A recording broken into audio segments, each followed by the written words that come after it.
There are guitar solos that don't just play notes, they detonate.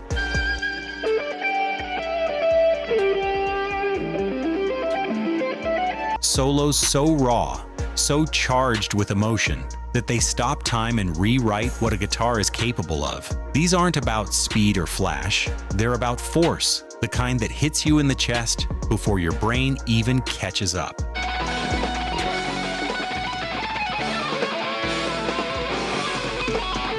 In this video, we count down the 10 most powerful guitar solos of all time.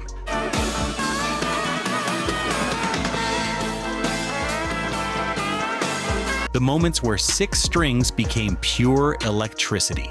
Don't forget to subscribe and hit that like button so you never miss the content we release every week. Let's begin. 10. Beat It.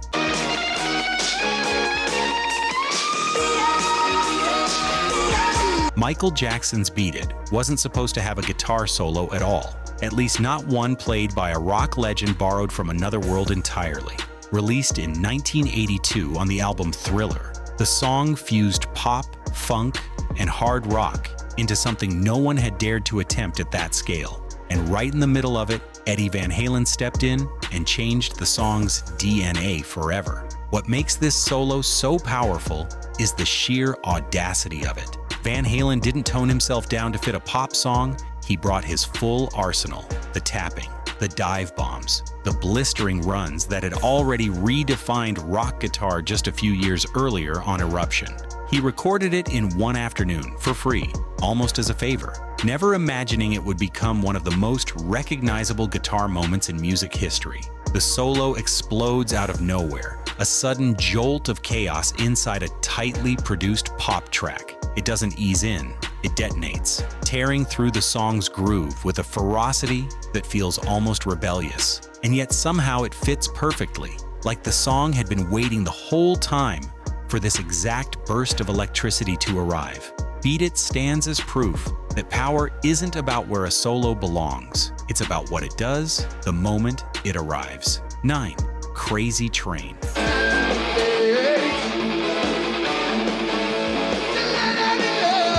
Randy Rhoads had already proven himself a prodigy before Crazy Train, but this solo cemented him as one of the most electrifying guitarists rock had ever seen.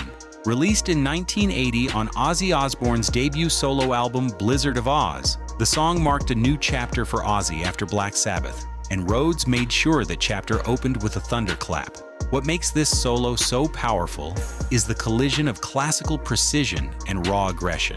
Rhoads studied music theory formally, and it shows in the structure of his playing, but none of that discipline softens the impact. Instead, it sharpens it, giving every bend and every rapid-fire phrase a sense of purpose, like each note was chosen rather than thrown. The solo builds with a kind of controlled fury, spiraling upward through fast alternate picking and searing bends that feel like they're straining against the limits of the instrument itself. There's an urgency to it, a sense that Rhoads is racing against something, and that tension is exactly what makes it hit so hard. It doesn't wander, it charges forward with total conviction. Crazy Train remains a cornerstone for any guitarist chasing that perfect balance of technical mastery and pure, unfiltered power. A reminder that precision and aggression were never opposites at all. 8. Layla. It's just your foolish style. Few songs carry as much heartbreak in their DNA as Layla, and that heartbreak explodes fully formed in its extended guitar coda. Released in 1970 by Derek and the Dominoes, the song was Eric Clapton's raw, unguarded confession of love for a woman who belonged to someone else, and every ounce of that longing pours directly into the strings. What makes this solo so powerful is that it isn't really one guitarist's moment, it's two. Duane Allman joins Clapton in a duel that never feels competitive, only urgent, as if both men were racing to say something words could never capture. Their slide work intertwines and answers itself, one line calling out and the other responding with even more desperation. The solo doesn't rely on speed or flash. Instead, it leans into raw, emotional weight, drawn-out bends, and aching slides that feel like they're being pulled directly from the chest. There's a rawness to the tone itself, slightly ragged, completely human, refusing any kind of polish that might dull the pain underneath it. Layla proves that the most powerful solos aren't always the fastest or the most technical. Sometimes they're simply the most honest. Two guitarists pouring real heartbreak into 6 strings and letting the world listen in. 7. All Along the Watchtower.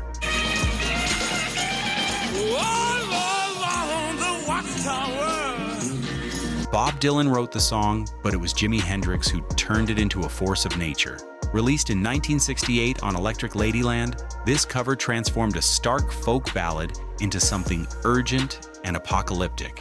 And the guitar work is the reason why the song has since eclipsed its own original. What makes this solo so powerful is its restless, searching energy. Hendrix doesn't play one solo so much as 3 distinct movements, each one pushing further into unknown territory. He layers wah-drenched runs, slide guitar, and searing bends on top of each other, creating a sound that feels less like a performance and more like a storm-gathering strength. There's a sense of controlled chaos throughout, notes bending almost past the point of recognition before snapping back into place. Hendrix uses the studio itself as an instrument, stacking guitar tracks to create a wall of sound that feels bigger than any one player should be able to produce. And yet somehow it never loses its emotional thread, every wild bend still serving the song's sense of dread and urgency. All Along the Watchtower stands as proof of what happens when a guitarist stops interpreting a song and starts channeling something bigger than himself, bending reality itself through 6 strings and a wah pedal. 6. November Rain.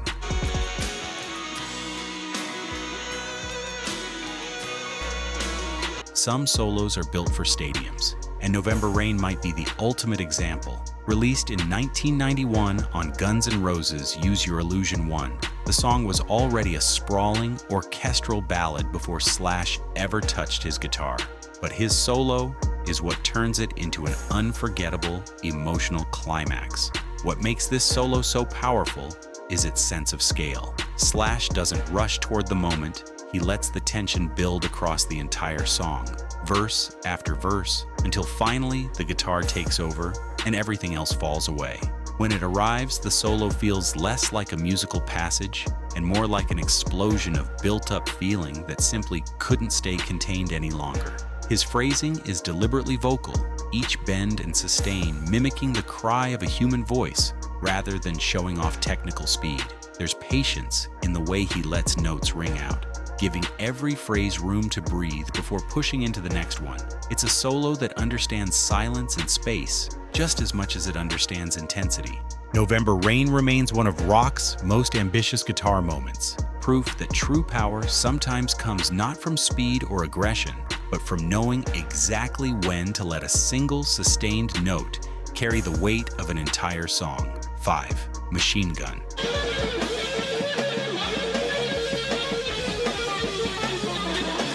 Some performances aren't just solos, they're statements. Jimi Hendrix's Machine Gun, recorded live on New Year's Eve 1969 with his band of gypsies, stands as one of the most visceral pieces of guitar playing ever captured, a performance where the instrument itself becomes a weapon of protest. What makes this solo so powerful is what it represents. Hendrix dedicates the song to soldiers fighting in Vietnam, and then proceeds to recreate the sounds of war directly through his guitar, gunfire, explosions, screams, all conjured through feedback, whammy bar dives, and violent bursts of distortion.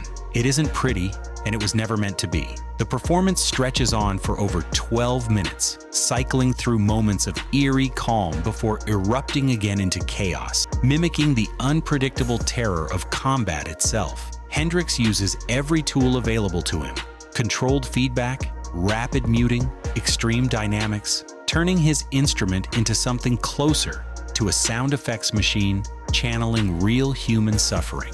There's nothing polished about Machine Gun, and that's exactly the point. It trades melody for raw, emotional, and political weight, using the guitar as a direct line into fear, rage, and grief. Machine Gun remains a staggering reminder that a guitar solo doesn't need to be beautiful to be powerful.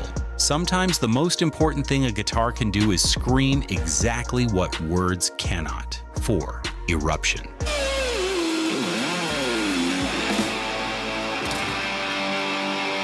Before Eddie Van Halen ever touched Beat It, he had already rewritten the rules of rock guitar with Eruption. Released in 1978 on Van Halen's self-titled debut album, this 102-second instrumental wasn't even meant to be a proper song. It was a warm-up exercise that ended up changing guitar playing forever.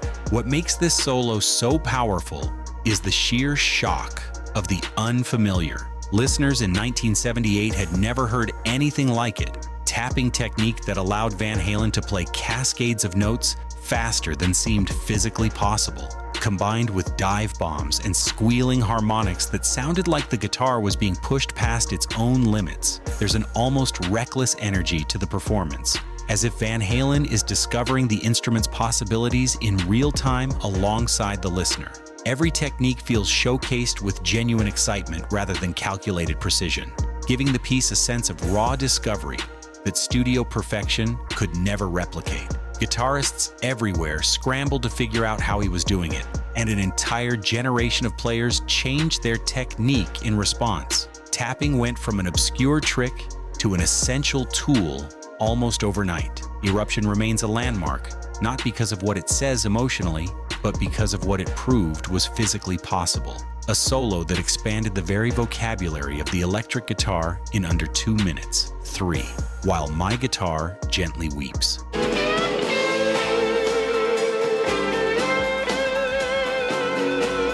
George Harrison wrote the song, but he knew it needed something more than his own playing could offer, so he called in his friend Eric Clapton. Recorded in 1968 for the Beatles' White Album, this decision produced one of the most emotionally devastating guitar solos ever committed to tape, and it wasn't even played by a member of the band. What makes this solo so powerful is the tension between its restraint and its intensity. Clapton plays with a crying, vocal-like quality, bending notes just slightly sharp in a way that gives the entire performance an unsettled, aching edge. It sounds almost like the guitar is fighting back tears, never quite breaking down completely, but always right on the verge. There's a controlled desperation running through every phrase, Clapton pulling back just as often as he pushes forward, letting silence and sustain do as much work as the notes themselves. It never rushes toward its emotional peak, instead building patiently until the weight becomes almost unbearable. Harrison's decision to bring in an outsider gave the song a different voice entirely, one that could say what he felt without the closeness of the band getting in the way. That distance, ironically, is what makes the solo feel so intimate, a friend speaking honestly through 6 strings. While My Guitar Gently Weeps proves that sometimes the most powerful choice a musician can make isn't picking up the guitar himself, but knowing exactly who else needs to. 2. Comfortably Numb. Comfortably numb.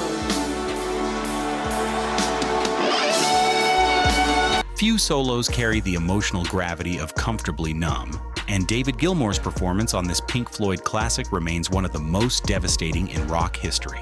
Included on the 1979 album The Wall, the song captures a moment of complete emotional detachment, and Gilmour's guitar becomes the voice of everything the lyrics can't quite express.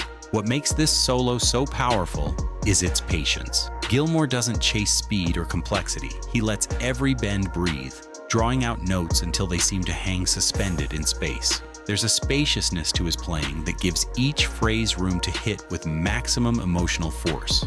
Nothing wasted, nothing rushed. The second solo, the one most listeners remember, builds gradually into something almost transcendent, a slow climb toward release that feels like watching someone finally break free from numbness itself. Gilmour has said he recorded several takes and stitched together the best moments, chasing a kind of emotional perfection rather than technical flash. Comfortably Numb proves that true power in a guitar solo often has nothing to do with speed or difficulty. Sometimes the most forceful thing a guitarist can do is simply let a single note ring out until it says everything that needs to be said.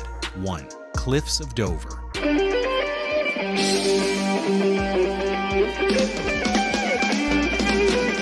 At the the very top sits a solo that many consider the pinnacle of technical and emotional guitar mastery combined.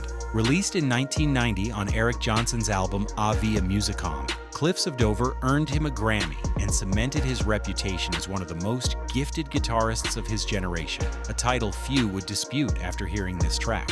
What makes this solo so powerful is the impossible balance it strikes. Johnson plays with blistering speed and pristine articulation, yet somehow every note still feels warm, melodic, and deeply intentional. Nothing sounds mechanical despite the technical demands. Each phrase carries genuine musicality, as if speed were simply a natural byproduct of feeling, rather than the goal itself.